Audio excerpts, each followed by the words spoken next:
अस्सलाम वालेकुम। Radio isotopes आज हमारा टॉपिक है, क्लास मैट्रिक है और इसका आखिरी चैप्टर है। अब भी परेशान नहीं हो गए, आखिरी चैप्टर पे ये ले आया मैं सीधा। आप देखें, एग्ज़ाम में के लिहाज से बड़ी अहम वीडियो है ये आपकी, और जो एसएसटी की तैयारी कर रहे हैं उसके लिहाज से भी ये अहम वीडियो। इल्म है, इल्म आपका कभी भी रायगा नहीं जाता, ये कभी ना कभी कहीं ना कहीं इस्तेमाल होता ही है। रेडियो एक्टिव या रेडियो एक्टिविटी या अब रेडियो आइसोटोप्स है। ये रेडियो आइसोटोप्स होते क्या हैं? अब देखें, इन्हें कहते हैं, इन्हें also is also radio active isotope भी कहते हैं। इन्हें रेडियो न्यूक्लियाइड भी कहते हैं, रेडियो एक्टिव न्यूक्लियाइड भी कहते हैं। ये तीन नाम से। अब मैं आपको मुख्तसर बताऊं, साइंस को समझना सीखना, पहले इन्हें सिर्फ इनके लफ्ज़ों के मायने आप समझें।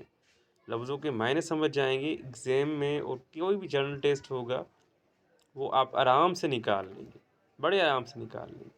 और कोई भी बुक उठा के आप किसी भी टेक्स्ट बुक बोर्ड को आप पढ़ें, उसकी जो फर्स्ट दो तीन लाइनें हैं वही आपको समझ में आ जाए तो पूरा टॉपिक तकरीबन आप समझ जाते हैं, बाद में उसकी एक्सप्लेनेशन ही होती है। बहरहाल अब देखते रेडियो आइसोटोप्स क्या है। What is radio isotopes? A radioisotope is a kind of the same element with different masses. अब इस छोटे से पैराग्राफ में क्या कहता है? रेडियो आइसोटोप्स एक जैसी चीज़ें हैं, लेकिन इनके मासेस मुख्तलिफ होते हैं। यानी कि एक ही चीज़ है, इसका मास मुख्तलिफ है। सिंपल में भी इतना बता दूं कि जिसमें एटॉमिक नंबर एक जैसा हो और मास नंबर मुख्तलिफ हो। न्यूट्रॉन की तादाद बदलती है, प्रोटॉन की तादाद सेम रहती है।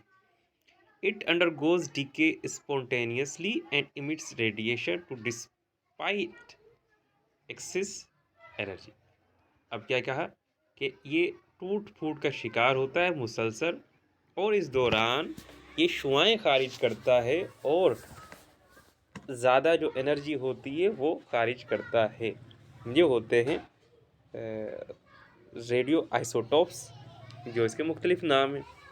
बात समझ में आ गई होगी, आगे चलते हैं। We have learn that every element has one or more isotopes. हमने ये पढ़ा है कि हर एलिमेंट का, हर आंसर का एक या दो या उससे ज़्यादा आइसोटोप्स होते हैं। मिसाल के तौर पर हाइड्रोजन है, लाइटेस्ट सबसे हल्का ज़र्रा है, इसके तीन आइसोटोप्स हैं, H1 H2 H3।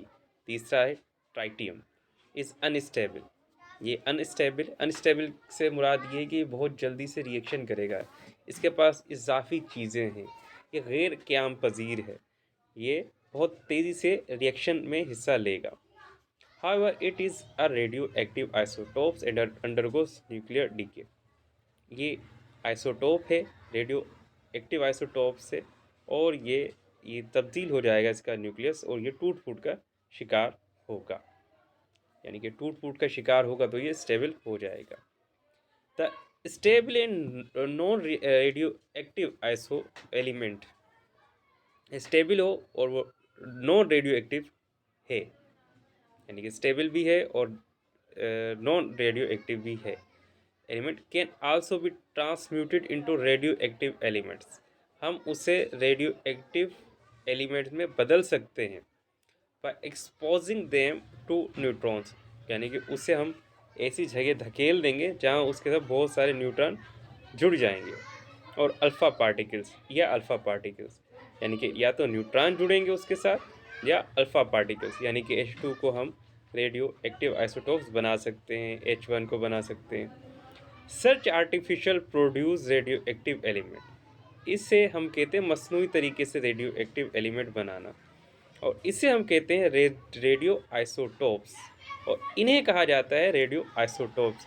अब बात समझिएगा, ऊपर भी रेडियो आइसोटोप्स की एक तारीफ लिखी है, इसमें बताया गया है कि मास नंबर मुख्तलिफ होते हैं, या आर्टिफिशियल तरीके से भी जो की जा रही है इसे भी रेडियो आइसोटोप्स कहते हैं, जिसे जो नॉन रेडियो एक्टिव एलिमेंट है उसके साथ हम बहुत सारे न्यूट्रॉन जोड़ देते हैं या अल्फ़ा पार्टिकल्स, उससे वो रेडियो आइसोटोप्स में तब्दील हो जाता है। हियर आर सम एग्जांपल्स, ये देखिए कुछ मिसालें हैं। सल्फ़र इन्होंने लिया है, स्टेबल सल्फ़र है, 3212 एटॉमिक नंबर 16 है सॉरी, और 32 उसका मास नंबर। न्यूट्रॉन्स के साथ जोड़ दिया तो ये अनस्टेबल फोर्स बन गया, और ये हमारा कहलाएगा रेडियो एक्टिव आइसोटोप्स। फिर हीलियम और अल्मोनियम, फिर ये अनस्टेबल बन जाता है फॉस्फोरस 15 और 36। ये मिसाल वही बात कर रहा है फॉस्फोरस 32 और फॉस्फोरस 30 की। ये सल्फर और अल्मोनियम से इन्होंने तब्दील कर दिया फॉस्फोरस में आर्टिफिशियल तरीके से। Uranium containing minerals that have been analyzed by radioactive dating have allowed scientists to determine the age of Earth 4.5। ये यूरेनियम डेटिंग जो प्रीवियस टॉपिक था उसके मुतालिक है कि उसकी मदद से हमने ज़मीन की उम्र मालूम की है 4.5 बिलियन साल। 12 ये रेडियो आइसोटोप्स था। बैकग्राउंड का ये कि हाँ बंद हो गया, तो टॉपिक भी मेरा पूरा हो गया। 6 मिनट की वीडियो थी, देखने का शुक्रिया। अगली वीडियो में हम इस्तेमालात देखेंगे रेडियो एक्टिव आइसोटोप्स के। शुक्रिया।